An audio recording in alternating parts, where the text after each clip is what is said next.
para comentar um episódio triste, lamentável, ocorrido ontem no Senado, que foi um convite ao presidente Fernando Henrique Cardoso para que venha a uma comissão do Senado para falar a respeito de algo que foi absolutamente caracterizado, sem nenhuma dúvida possível, como uma farsa, a chamada lista de Furnas.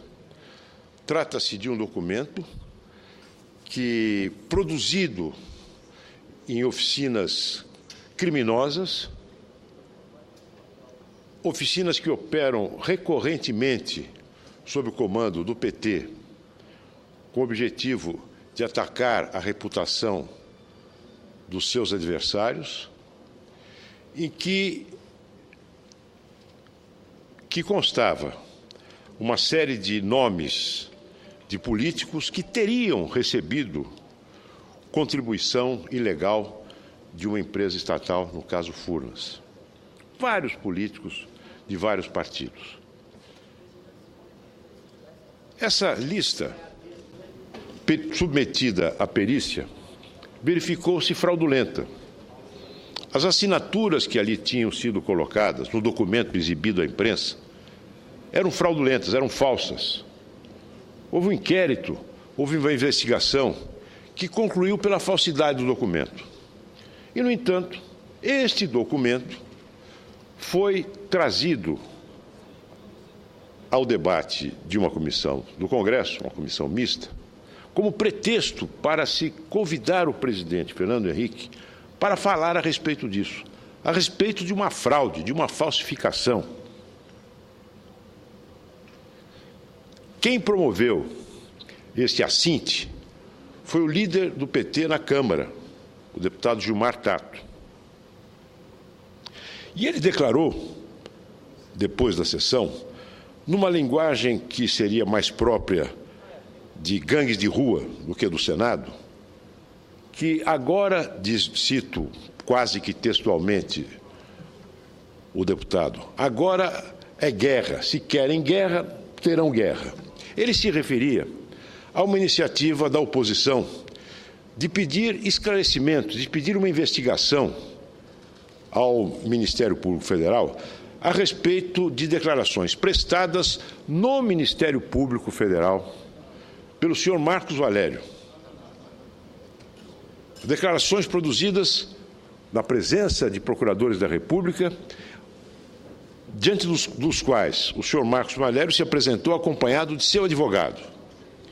E esta entrevista, que já se tornou célebre, dizia que um dos destinatários de recursos públicos, comprovadamente públicos, segundo decisão do Supremo Tribunal Federal, desviados pelo senhor Marcos Valério no esquema do mensalão, serviu para pagar despesas pessoais do ex-presidente, sendo o intermediário entre o Marcos Valério e o ex-presidente Lula um personagem obscuro, sulfuroso, um tal Freud Godoy, cujo nome aparece em todos esses episódios que causam espanto e indignação àqueles que prezam pela saúde das instituições republicanas.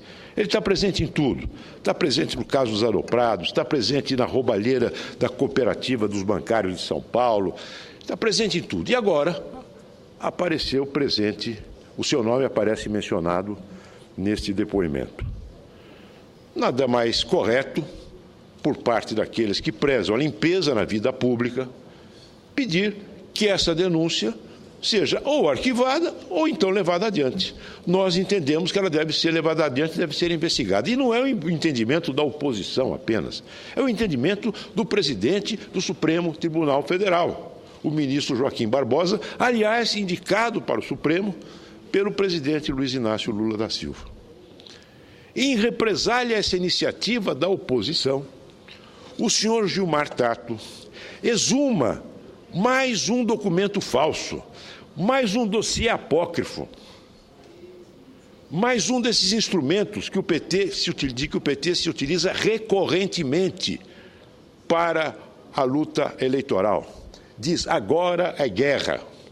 Acontece que mesmo a guerra é sujeita a determinadas convenções, a Convenção de Genebra, por exemplo. Agora é guerra, agora é o vale tudo, e não é agora. Se nós remontarmos a crônica da baixa política brasileira, 10 anos atrás, nós encontraremos um dossiê fraudulento, o chamado dossiê Caimã, que apontaria a existência de contas secretas de adversários do PT. Esse dossiê Caimã se revelou uma farsa. Os seus autores foram processados, alguns foram presos. Foi durante a campanha eleitoral de 2002. Depois nós temos o caso dos aloprados. Lembram-se, os senhores senadores, o que é esse caso dos aloprados? Durante a campanha eleitoral de 2008, de 2006, quando José Serra foi candidato ao governo e Geraldo Alckmin candidato à presidência da República, inventaram mais um desses dossiês.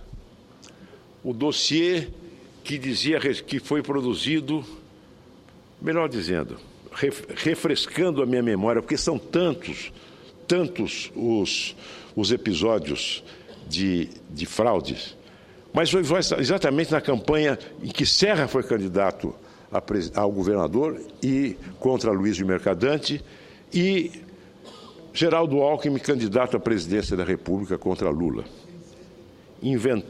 Fabricaram mais um dossiê. Um grupo, aqui o presidente Lula, acariciando a cabeça depois de terem sido apanhados no crime, disse: são apenas uns aloprados. Esses aloprados arregimentaram uma quantia respeitável, cerca de R$1.700.000, para comprar de criminosos, de falsários, documentos frios para atacar a reputação do nosso candidato ao governo de São Paulo.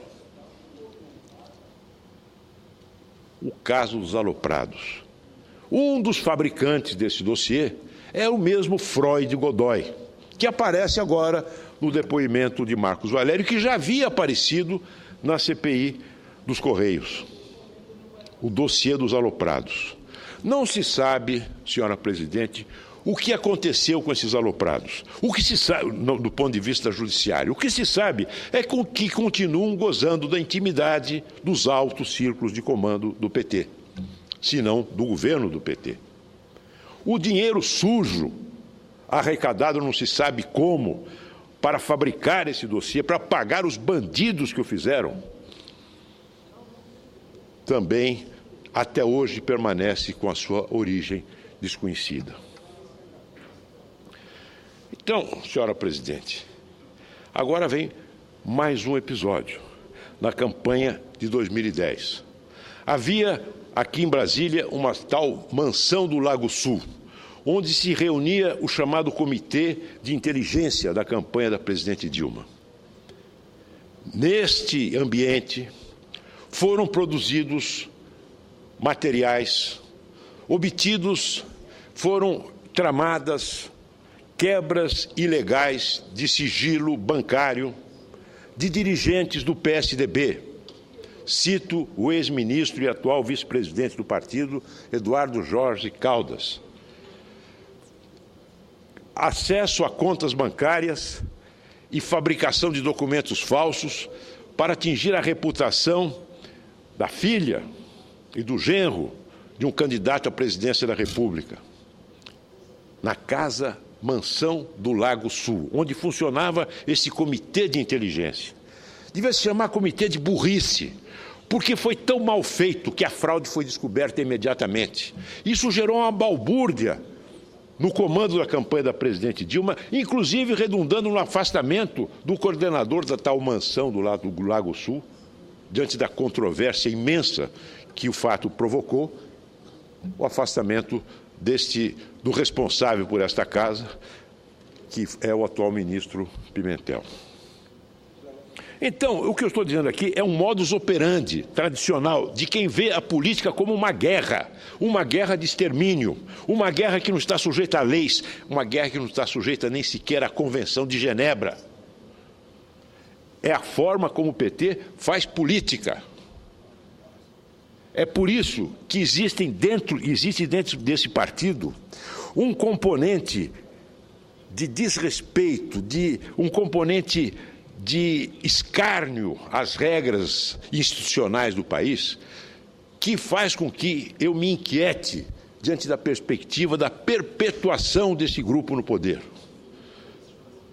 O que o senhor Gilmar Tato fez ontem nada mais é do que a sequência de um estilo, de uma forma de ação, de uma maneira de fazer política, em que o adversário é visto não como alguém com quem se deve concorrer para vencer numa disputa à base de argumentos ou de votos, mas como alguém que deve ser exterminado. Ou, se não for exterminado, comprado. Daí a origem do mensalão.